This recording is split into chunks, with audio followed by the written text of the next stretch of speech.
Amidofo. The second of Universal Worthy's 10 great vows is to praise thus come ones. Since the first vow is to respect all Buddhas, why don't we simply rephrase them as one? Praise and respect all Buddhas. There is a profound meaning within these two vows. Respect all Buddhas applies to behavior. When considering the form, we are to show respect for everybody, regardless of whether they are good or bad.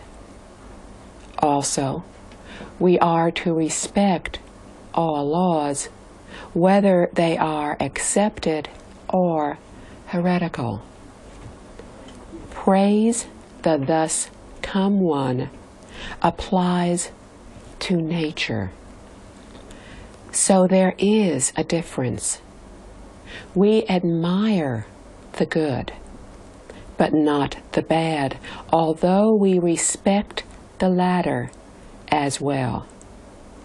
And therein lies the difference. In the Flower Adornment Sutra, Buddha Shakyamuni understood this very well.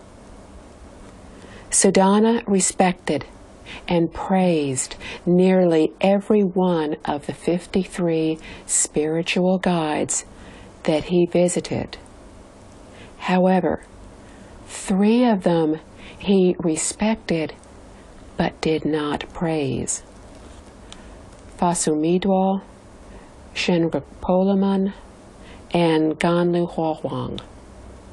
The first was a prostitute and symbolized lust and greed. The second was a heretic and symbolized ignorance. The third was hot-tempered and symbolized anger, punishing all those who caused him the slightest offense by plunging them into boiling water or driving them into a hill of daggers. These 3 symbolized the 3 poisons of greed, anger, and ignorance. To Suddhana, the 3 were to be respected but not praised. So we see that praise is linked to virtue. Only good characteristics and accepted laws deserve praise. But we still respect all beings and things because respect reflects purity of mind and the virtue of respecting others equally. We respect heretical beliefs while we praise accepted ones such as Christianity, which helps raise people to the heaven realms.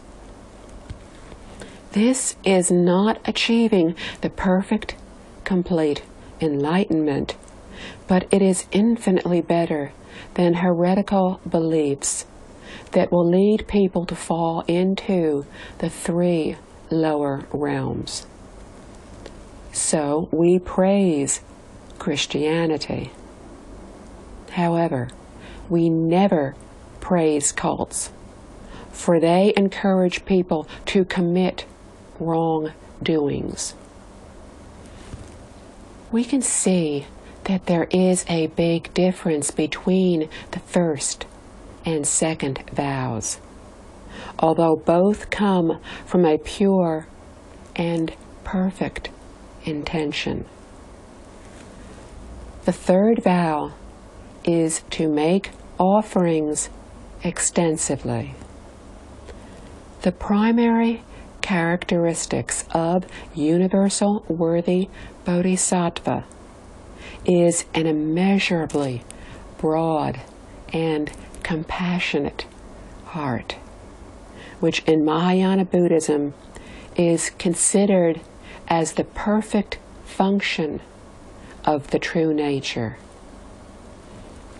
Ordinary bodhisattvas have seen to this true self-nature, but it is partial, not perfect. Only the virtuous character of universal worthy bodhisattva is perfect. All his vows are directed to all beings in the universe. Herein lies the difference between universal worthy bodhisattva and ordinary bodhisattvas who just practice the 6 paramitas. An offering to one Buddha is an offering to all Buddhas. His offerings are not only made to Buddhas, but to all beings, sentient and non-sentient. Therefore, one is all, and all is one. With this great broad-mindedness, we can attain the non-discriminatory and boundless perfection. Universal worthy Bodhisattva told us that of all the many kinds of offerings, that of the teachings is supreme.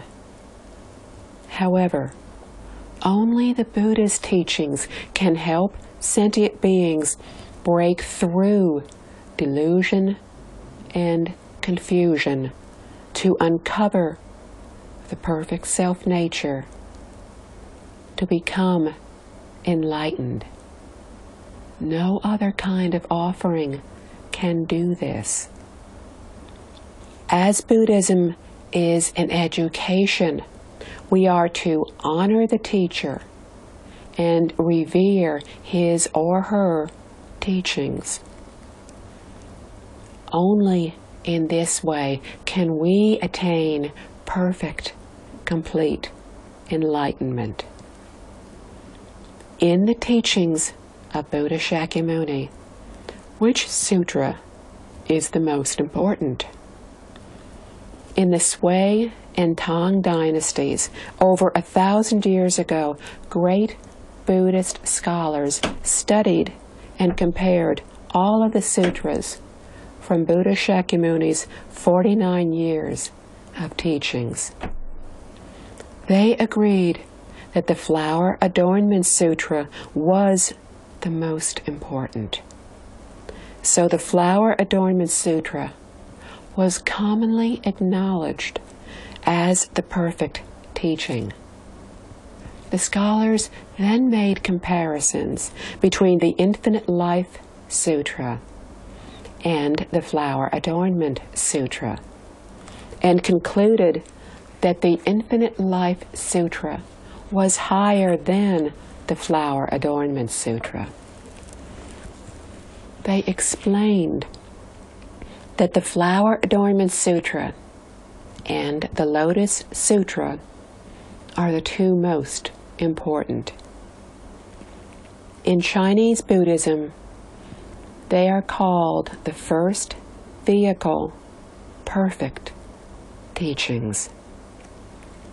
Both function as the guide to the Infinite Life Sutra. Therefore, the Infinite Life Sutra is really the #1 teaching. When I first read this, I was very pleased because it agreed with my personal experience. It was the Flower Adornment Sutra that guided me to Pure Land Buddhism. I lectured on this sutra for 17 years.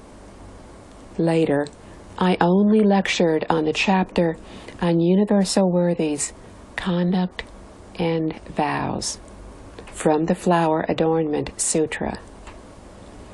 During these 17 years, I deeply comprehended the meaning of the 10 great vows of universal worthy Bodhisattva in guiding beings to the Western Pure Land.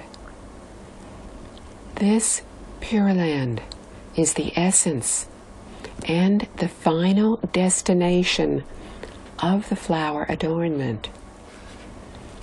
From this experience, I realized that the ancient masters were right. So we know what is the best and most important among all of Buddha Shakyamuni's teachings. However, it was only after Mr. Liang-Ju Sha, a Buddhist layman, edited a compilation of the 5 versions of the original translations of the Infinite Life Sutra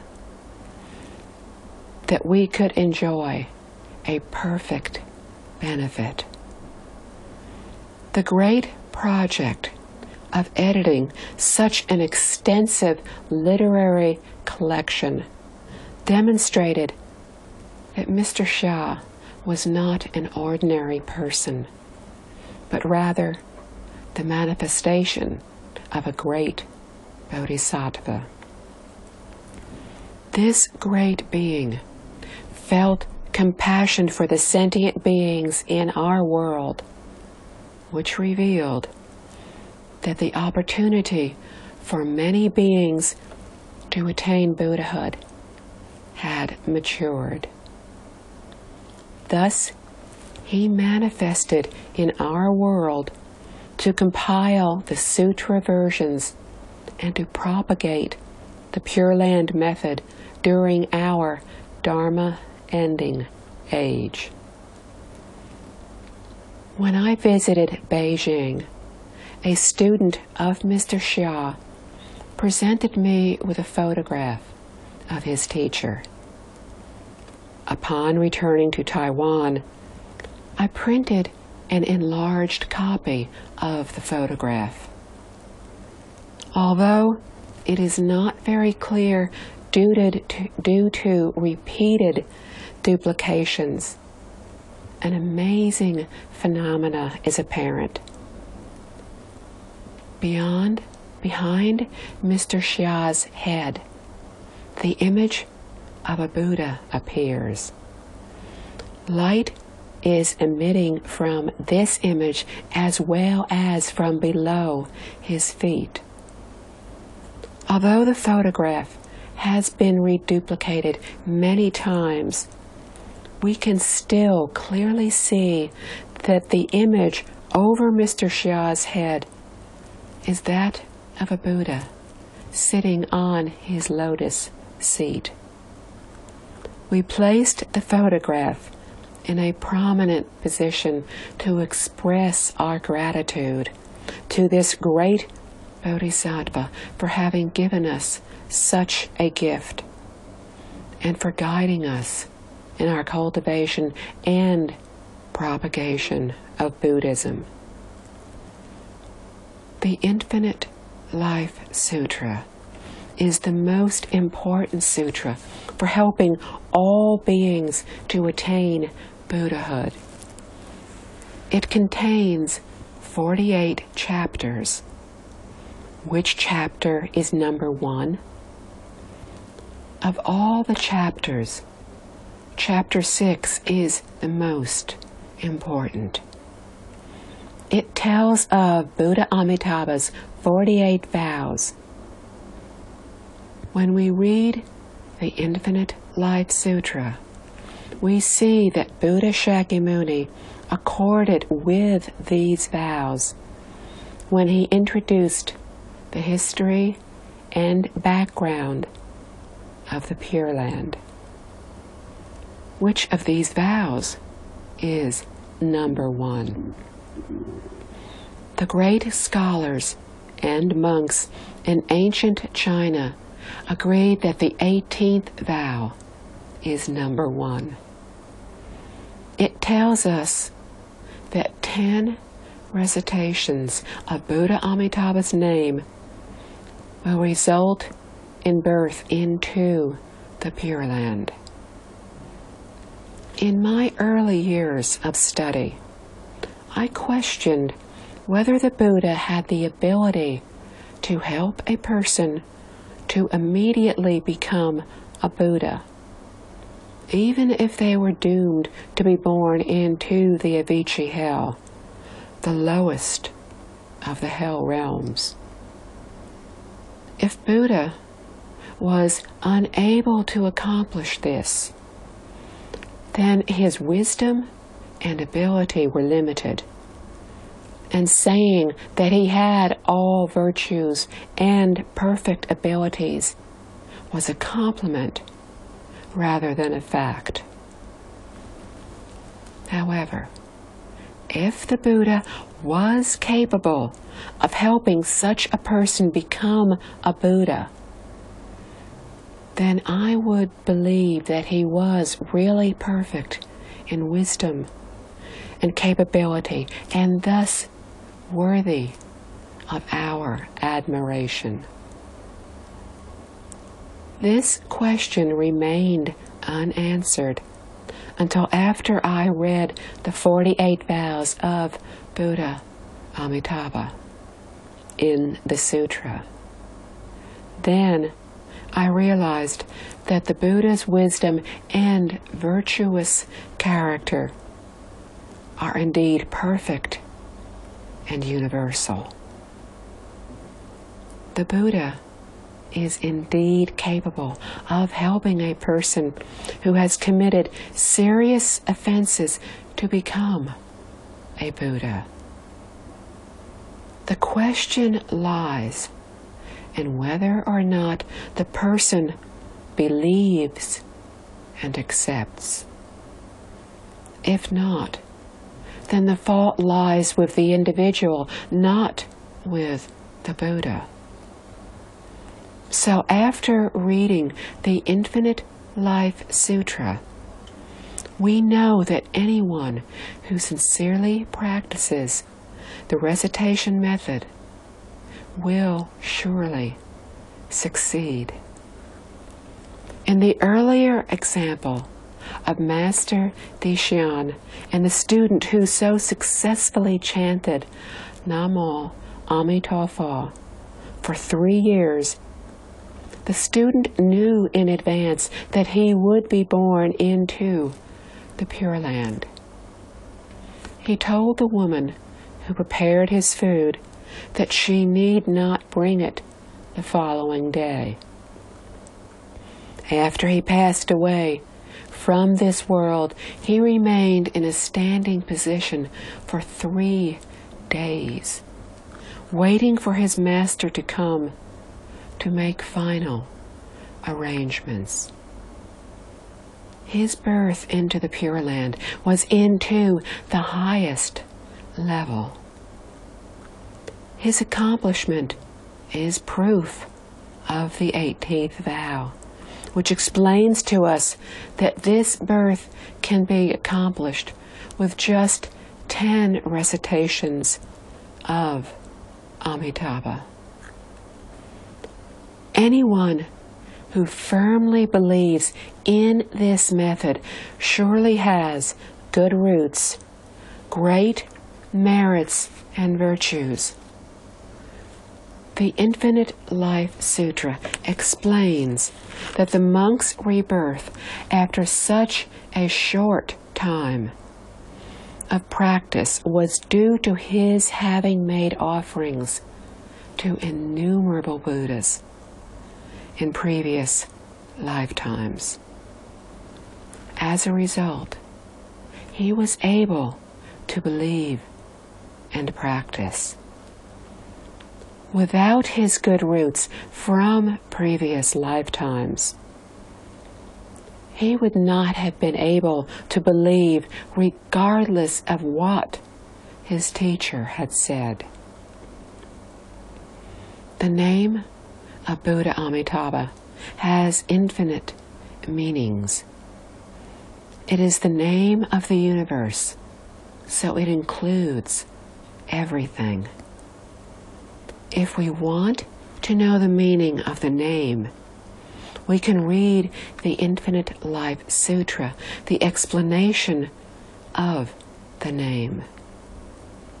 If we want to understand the Infinite Life Sutra, we can read the Flower Adornment Sutra, for it is a detailed explanation of the Infinite Life Sutra. If we want to understand the Flower Adornment Sutra, we can read the entire Great Canon, for it is the detailed explanation of the Flower Adornment Sutra. By using this method to understand the sutras, we will know that the merit and virtue of the name of Buddha Amitabha are truly extraordinary. This name alone contains all of Buddhism, as well as all laws throughout the universe. Therefore, to chant this name is to chant all sutras. During the reign of Emperor Qianlong, there was a famous monk, Sun Guangding. Among his many works is the Directory to the Visualization Sutra, which tells us that we can escape from disasters when we resort to reciting sutras, chanting mantras, or drawing divination slips. However, if a person has committed grave wrongdoings, then the only thing that will work is to recite Namo Amitabha. From this, we understand that this is the best method to use when facing disasters. Many people do not know this, so they resort to other methods. Therefore, a person who is ill may recite the Medicine Master Sutra, and when faced with disaster, may recite the Universal Door chapter. This person does not know that the merit and virtues of Buddha name recitation make it the #1 method. Then why didn't Buddha Shakyamuni tell us so directly? Why did he teach so many sutras and methods? Because many people do not believe in the Buddha name recitation method.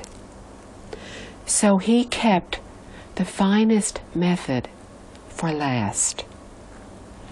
This is similar to what we see in the Taiwan Palace Museum.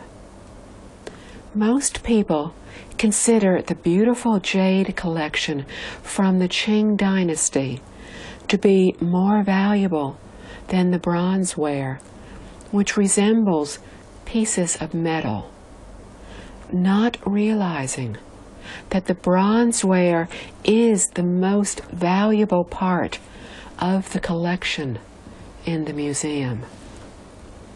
Similarly, most people do not realize the true value of Buddha name recitation. So the Buddha had to teach all sutras to guide sentient beings to the Pure Land. Master Shan Dao told us that the only purpose for all Buddhas to manifest in the world is to tell us of the original vows of Buddha Amitabha.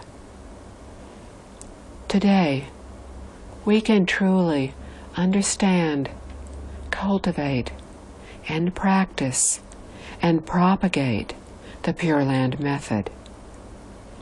Truthfully, this is due to the support of the Triple Jewels.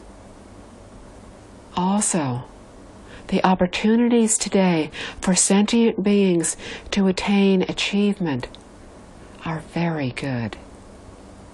In the past 5 to 6 years, millions of copies of the Infinite Life Sutra have been printed and spread throughout the world. I have traveled around the world, introducing and recommending this sutra. Many people have liked and accepted it. Seeing you here, working and practicing so earnestly, I am very pleased and feel that my hard work has been rewarded.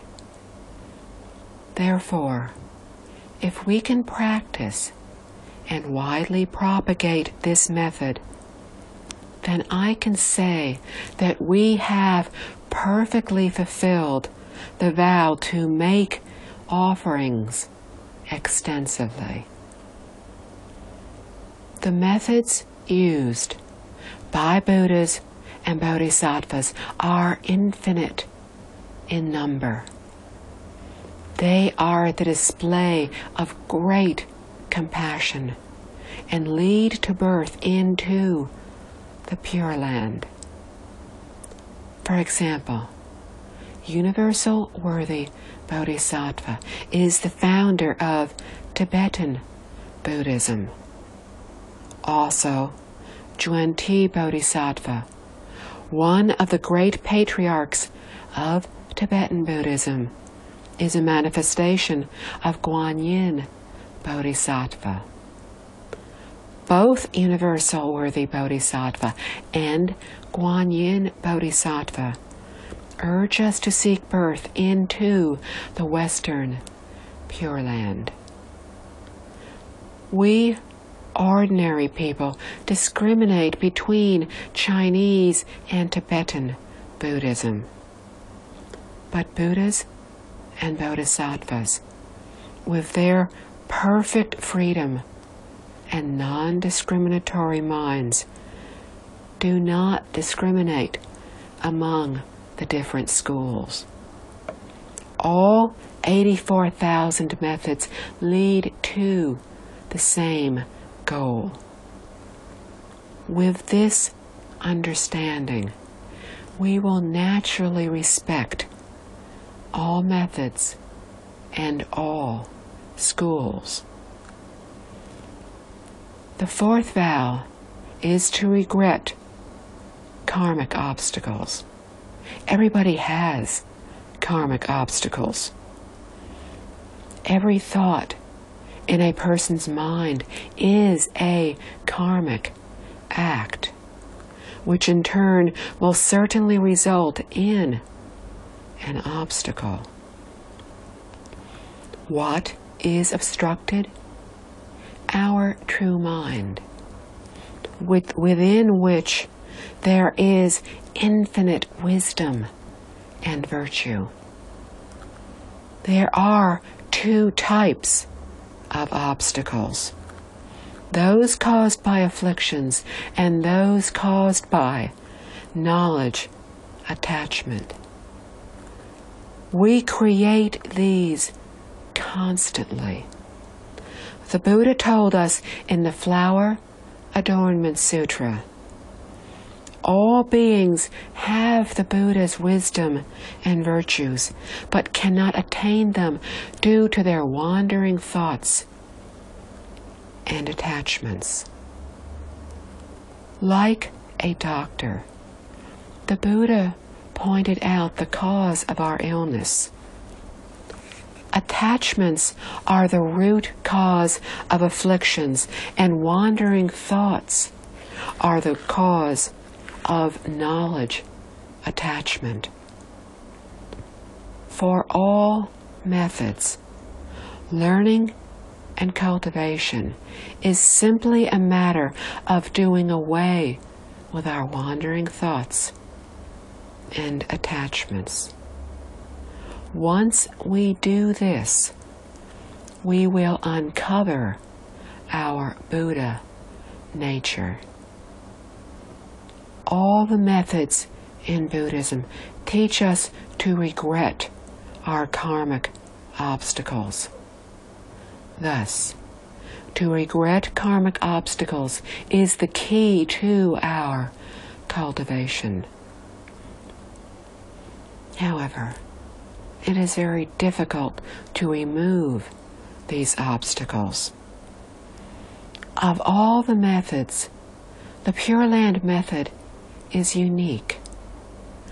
For even if we have committed an extremely grave offense, such as one of the 5 deadly offenses, and are thus destined to fall into the Avicii hell, we can still remove our obstacles and attain Buddhahood.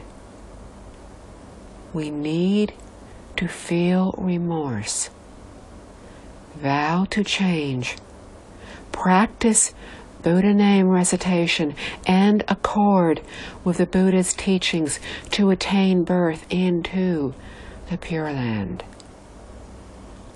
This is why Master Hsien said that this recitation method alone is able to dispel obstacles, for they cannot be dispelled reciting sutras or mantras.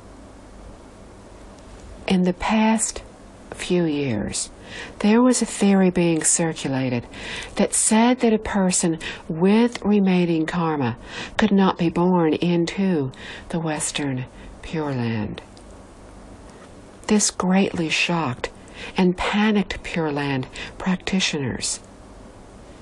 When I went to Los Angeles in 1984, I was asked if this was really true. On hearing the question, I smiled and said, if it were true that a person with remaining karma could not be born into the Pure Land, then the only person there would be Buddha Amitabha.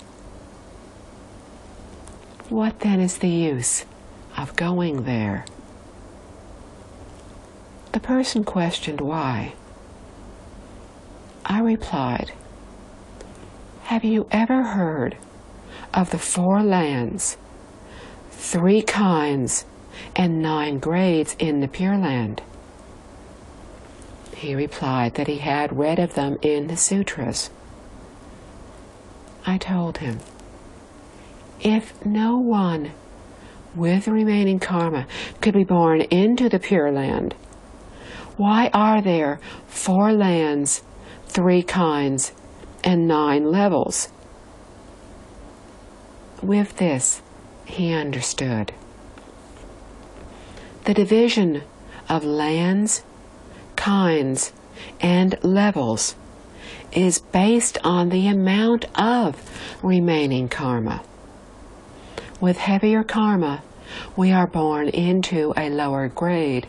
With lighter karma, we are born into a higher grade. I then explained, Guanyin Bodhisattva, Manjushri Bodhisattva, and Universal Worthy Bodhisattva are all equal enlightenment bodhisattvas. The sutras tell us that even bodhisattvas of this high level still possess 1 degree of remaining ignorance. Isn't this a karmic act? My questioner was greatly relieved at my words.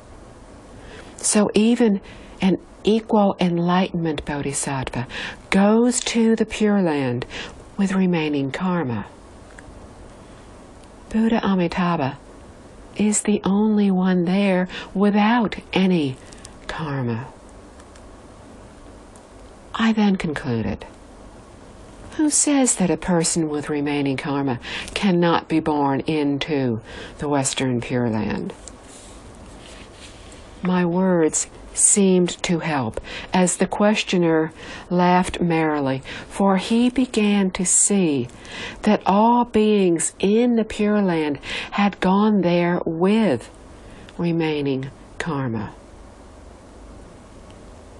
Buddhism teaches us not to be angry or to hold grudges against others. So I added, it is not wrong to advocate extinguishing karma, for it is good to carry as little karma as possible to the Pure Land. In this way, a person can attain birth into a higher level. Later, I went to New York. As soon as I got off the plane, I was again asked the very same question. People did not understand. As soon as I explained, they understood that it was not wrong to have karma. Extinguishing karma is good, for it is feeling remorse for the obstacle. Buddha name recitation is a sincere act of feeling remorse and vowing to change. However, when feeling remorse, we must be sure that our heart is the same as Buddha Amitabha. Our vow is the same as Buddha Amitabha's, and our behavior corresponds with that of Buddha Amitabha. How do we do this? With sincerity, by not reciting simply with our mouth, but with our heart. In this way, we will perfectly fulfill the teachings in the sutra. Only by doing so can it be said that we are true cultivators of the recitation method.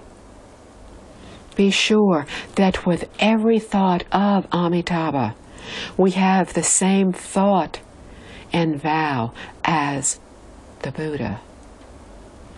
We need to turn his 48 vows into our vows. Only in this way can we be rid of karmic transgressions. The fifth vow is to be joyful over others' meritorious deeds. This requires us to go against what seems to be so natural to us: jealousy. It is natural for humans to have this emotion. For example, small children appear unhappy when others receive more candy than they do.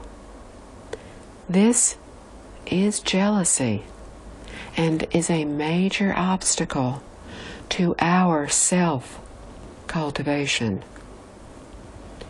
Universal Worthy Bodhisattva largely attributed this vow to jealousy.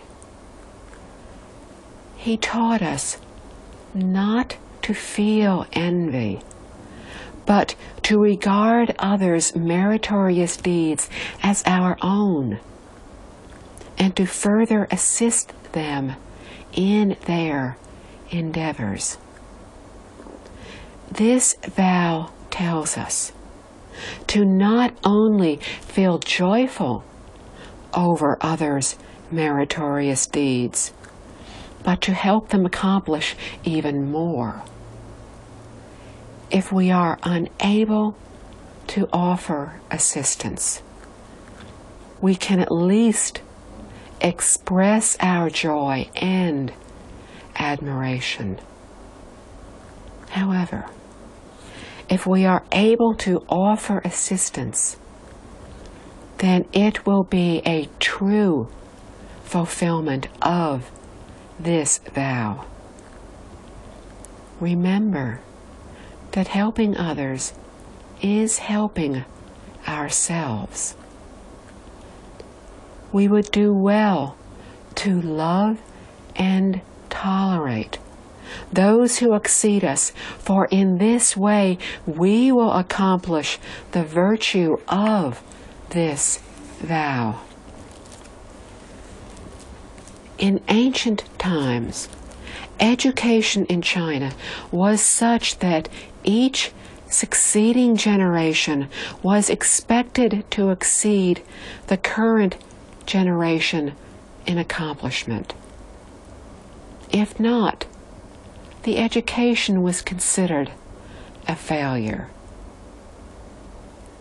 People today, however, are afraid that others will exceed them. When they teach others, they may hold back important information. This is called grudging teaching, which will incur the retribution of ignorance. Grudging money incurs poverty. These people are not aware how serious the retribution will be. We should strive to continually progress in our cultivation of virtue, acquisition of knowledge, development of ability, and improvement of the standard of life. Only in this way will education be successful, with the entire society progressing. It will be our responsibility in the next era to educate others. If we fail to attain virtue, knowledge, and ability, we will not be able to help the next generation of sentient beings. Why? Look at today's children. The education they receive is leaning more and more towards science and technology, while society is becoming increasingly complicated.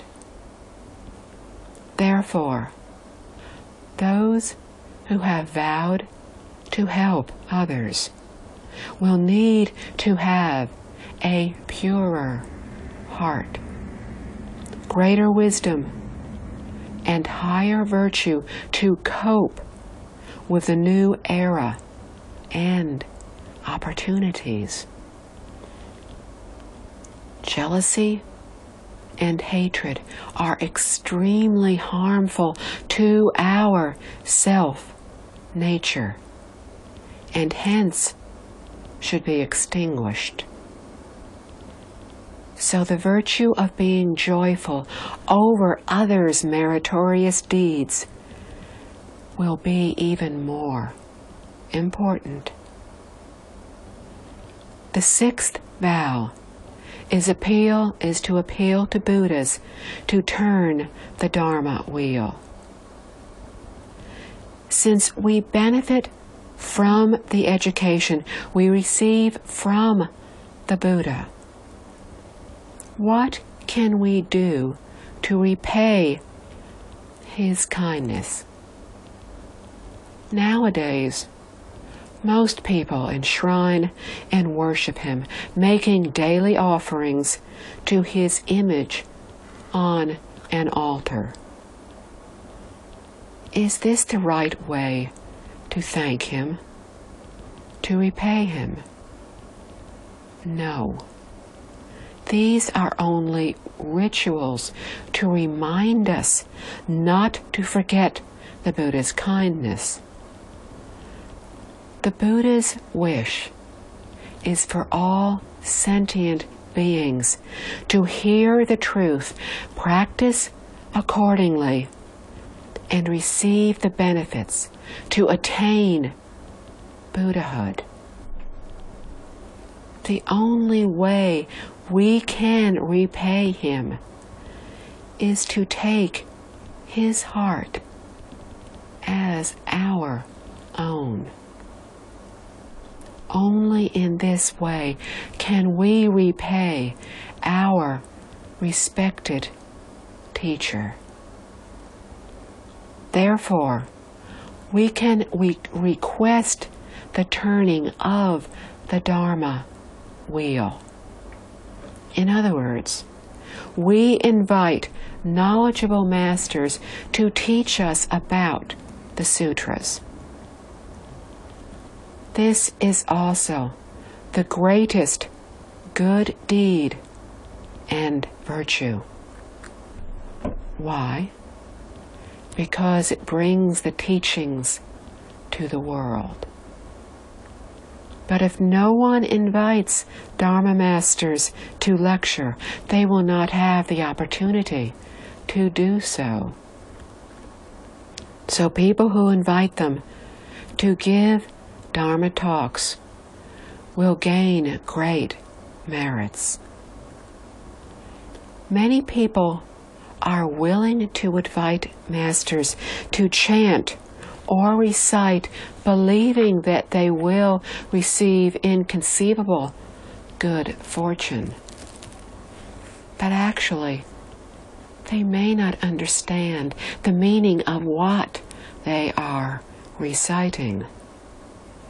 Therefore, if they invite the Dharma master to give a talk, then the good fortune, merits, and virtues are even greater. The listeners will acquire a better understanding of the text and will be more inclined to recite the sutras and to follow their teachings. Unfortunately, if we want to invite to give a master to give a talk on the sutra today, we will find it hard to find an eligible one, since there are so few. Many times, as I have traveled to give talks, I have been told that it was difficult to find masters to speak. I have smiled and said, having a master to teach is the result. We need to plant the cause before we can attain the result. You are wishing for it without having planted the cause. Where on earth can we find such a deal? What does planting the cause in this instance mean? To help train Dharma masters. People like to listen to talks by senior, famous masters. Younger, unknown masters are generally inexperienced, so fewer people attend their talks. Thus, they become discouraged, and thinking that giving talks is too difficult, they return to conducting ceremonial services. What should we do to help these less experienced masters? The younger and more inexperienced they are, the more we need to attend their talks. This will encourage them to practice and to improve. However, even if we attend every one of the Master's talks, we should not praise them. Unfounded praise is more harmful than slander. People may become very angry when slandered, but for a person with integrity and enthusiasm, the slander will only serve as a stimulant. The more embarrassed he or she becomes, the more determined he or she becomes. This person will do their utmost to achieve. However, if people praise and eulogize the Master, he or she will think that they are so good that further improvement is unnecessary. This thinking leads to arrogance. Therefore, we should neither praise inexperienced masters nor make offerings to them with too much money and fame. They will soon become tainted. A person gives rise to the bodhisattva heart and becomes a monk or nun, but later becomes corrupt due to receiving excessive praise and offerings from followers. So these followers are to blame for ruining this monk or nun.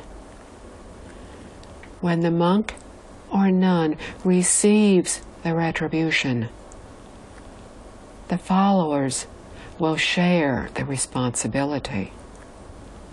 Then, whom should we make offerings to?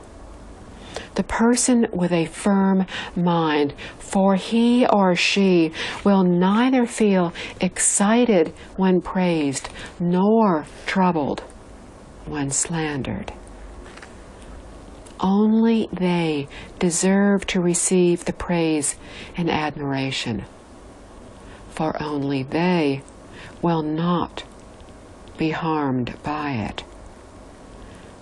We would do well to strongly recommend this Master to others, so that the Master can help more beings.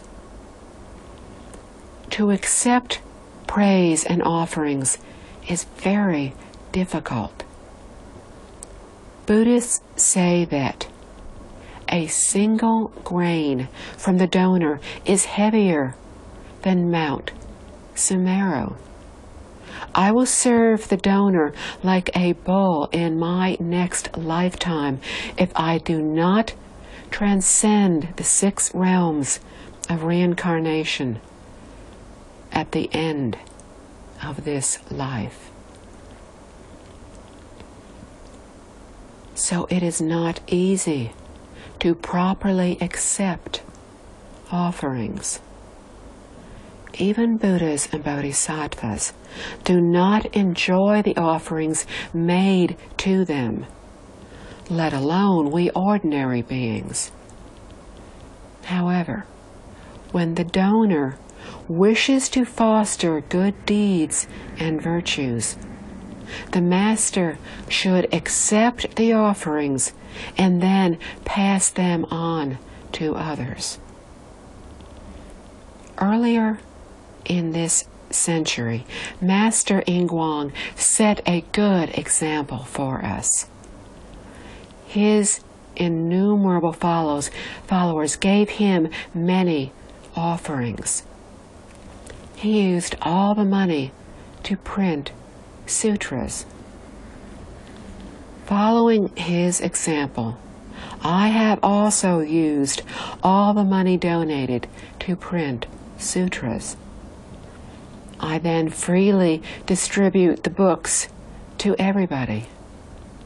I had the thought that if I did not attain achievement in this lifetime and transcend the 6 realms, I would at least not become a bull in my next lifetime, because everyone who had received my books would help to pay the debt for me. This is the transference of giving. In this way, everybody would share in the good fortune. This is the proper way of accepting offerings from followers. Using the offerings for personal use is absolutely wrong and immoral. Even if the money is used to build a way place, the way place has to be used to promote Buddhism. Only in this way can the donor receive the merits and virtues.